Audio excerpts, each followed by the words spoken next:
Well, we just missed about the first minute of Pastor John's remarks. He was talking about Maslow and the hierarchy of needs. This first thing we need is air. After that, water, food, shelter, clothing.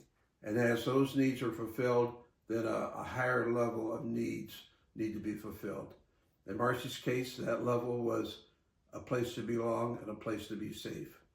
So we'll join him now in mid-remark, talking about Maslow's hierarchy of needs and about how Marcy came to him in about 1993 and what her needs were and how they were fulfilled over time. She wanted to have a place where she belonged in community. So together we found a book by a Christian psychologist, The Safest Place on Earth. The subtitle was Where People Connect and Are Forever Changed. The book opens with the author remembering a visit to a retirement neighborhood. He noticed that the residents all had chairs on their porches and they were facing outward. Nobody was facing anyone else, and many hours were spent in silence. The psychologist wondered if that was the retirement that most of them had dreamed of earlier in their life. Did they just want to sit quietly and stare forward? Might they rather wish that they would put their chairs in a circle and have meaningful, life-enhancing conversations with friends? Marcy and I found 3 other friends who would join us for just such an adventure, and we formed a group of 5 who would turn their chairs toward each other, and we began to meet weekly. There in that circle, strangers became friends and friends became companions on a long walk home together. Julie, a member of that group, recently made an interstate trip just to say goodbye to Marcy. Kelly, another group member, lovingly offered her nursing skills to care for Marcy in her final days. Just weeks ago, Marcy texted me a line from the book. She wrote, "We are walking home together." Marcy had become known, and it only grew love for her in the people that got to know her. She had found the place. She had found the place where she was known and loved. Marcy's transformation was so solid that she became braver and braver. She began to share her story publicly. She participated in public events designed to eliminate the stigma of mental illness. Her example was so bright that she attracted others to her who needed help. Very special to us is the story of Sarah Farley, who came to the congregation with questions.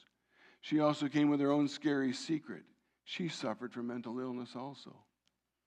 But because of Marcy's bravery and openness, Sarah now had a resource of strength and support. This led to Sarah feeling brave enough to let herself fall in love and get married to Paul.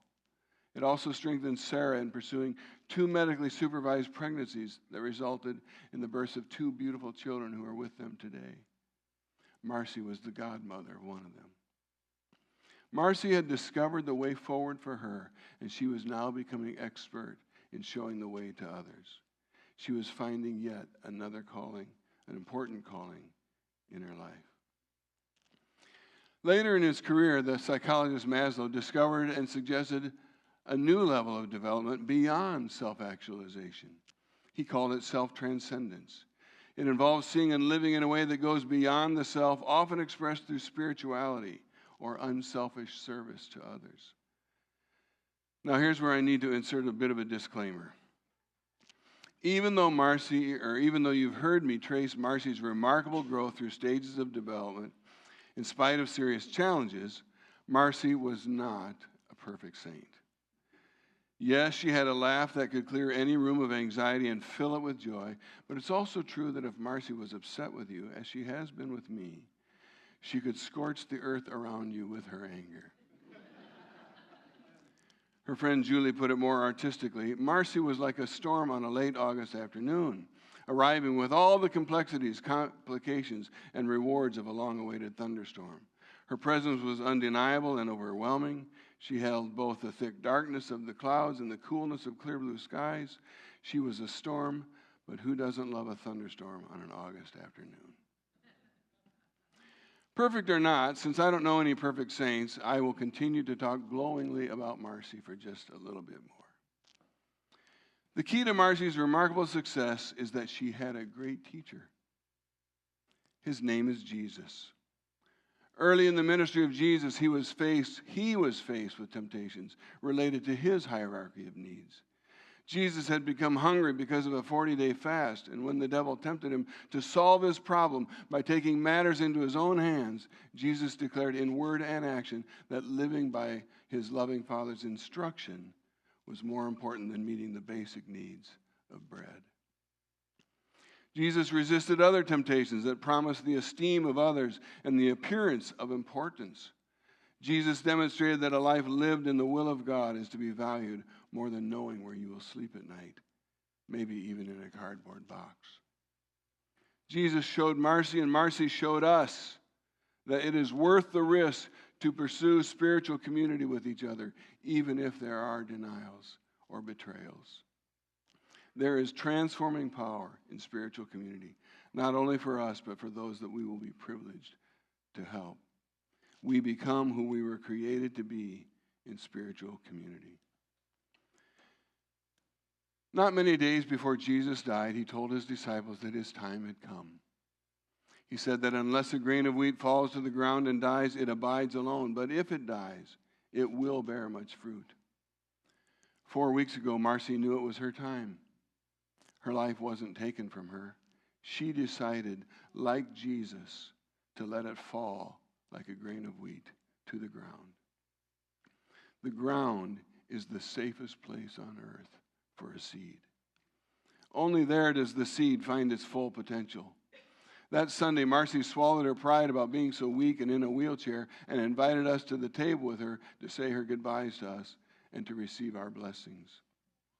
Jesus had taught her how to live and how to die, and now she was teaching us.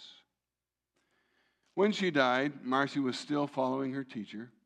This means that just like Jesus, before long, she will not just move up a hierarchy of needs met. She will transcend not only herself, but also transcend death itself. She will be raised from the dead to new life, and those who live and die in the Lord will be with her.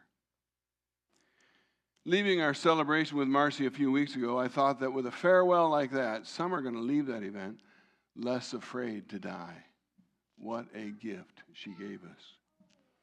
Marcy knew her hour had come for her to leave this world and go to the Father. And having loved her own in this world, she loved us to the end. She knew that she'd come from God and was returning to God. She had also learned that her Heavenly Father's house had a place for her and a place for us, and we will be together soon enough. Jesus said this to his disciples, "You know the way to the place where I'm going."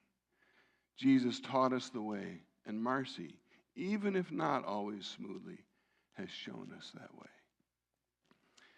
And by the way, some years ago I had the pleasure of teasing Marcy after she and Dan had paid off the mortgage of the house, which I called gladly that day her cardboard box. We all had a good laugh.